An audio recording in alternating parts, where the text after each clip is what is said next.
Big Fly. Multimedia.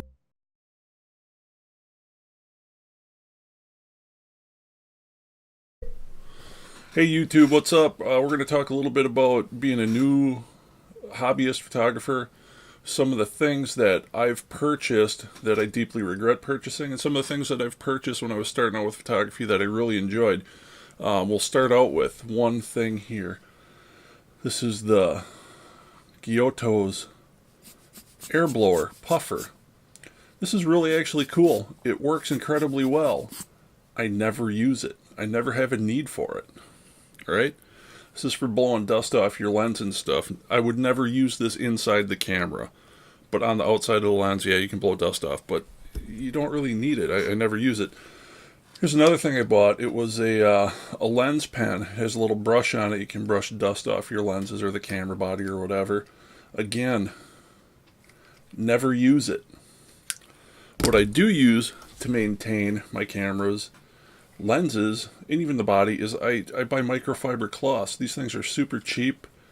They're not going to scratch your lens. They're not going to scratch the coating. You can use them with a little lens cleaning fluid. I use the Carl Zeiss brand. I don't have a bottle here, but there's nothing you can't take care of with your camera on the outside with a good microfiber towel and some lens cleaning solution.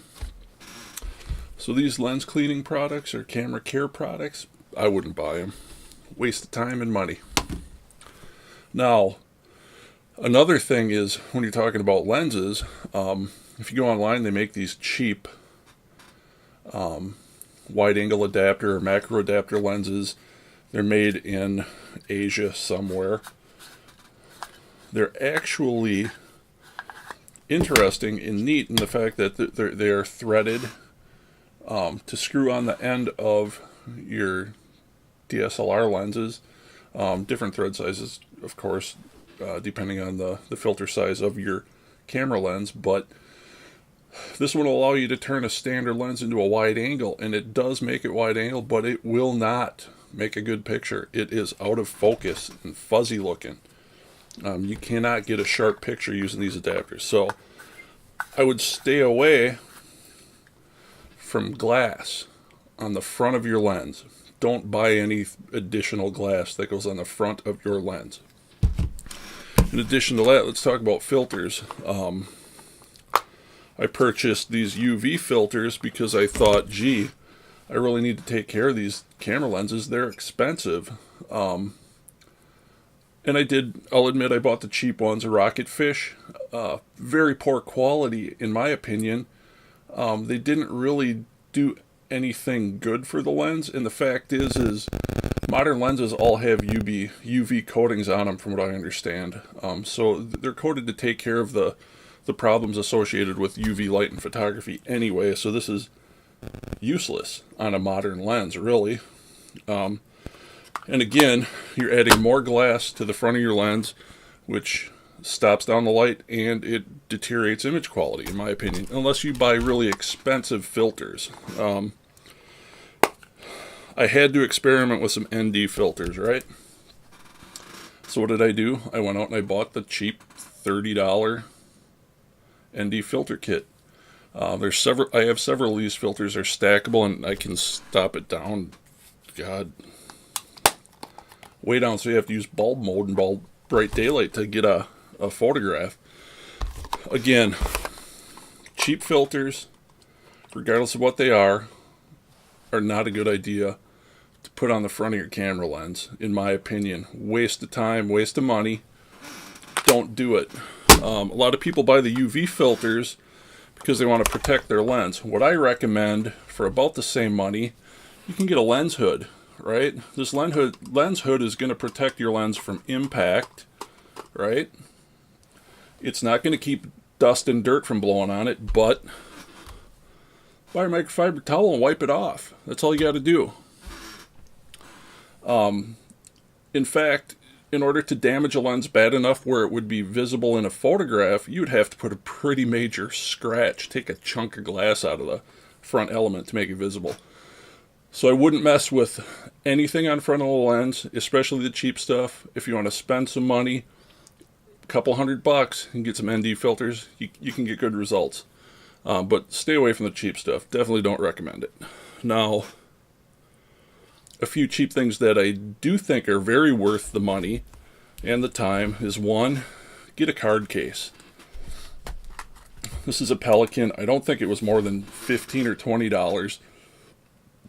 This will hold 4 CF cards and up to 8 SD cards all at the same time. So you can hold a ton of media in this case.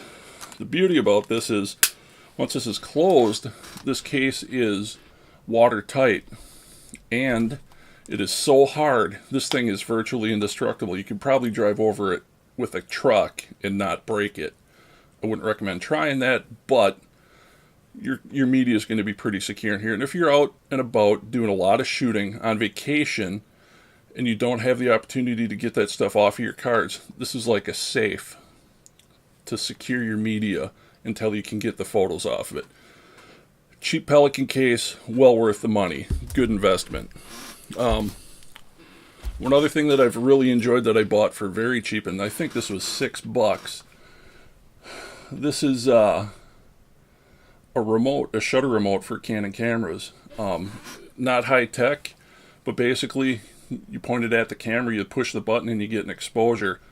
Excellent for doing bulb exposures where you want the shutter to stay open for a long time. One push opens it, second push closes it.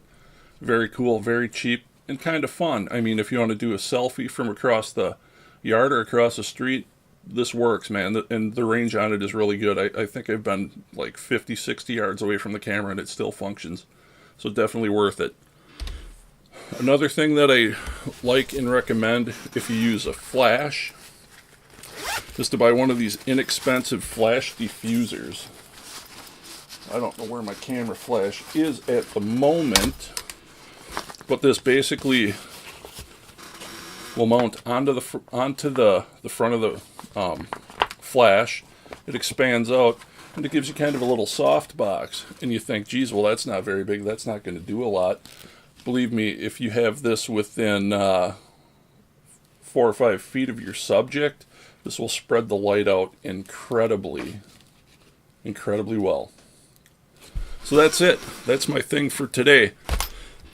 Getting into photography is very expensive. Don't waste your money on the junk. Spend your money on the good stuff. Good media, good cards, good cameras, good strap. Oh, another thing. Don't buy a carbon fiber tripod. My opinion on that is carbon fiber, very lightweight. Excellent if you're traveling. Really not that great of a tripod because they are so light. You want some bulk and some heft to your tripod. So I recommend a good strong steel tripod, which I have here. This is a Manfrotto solid steel. It's got a very heavy head. This tripod is very stable.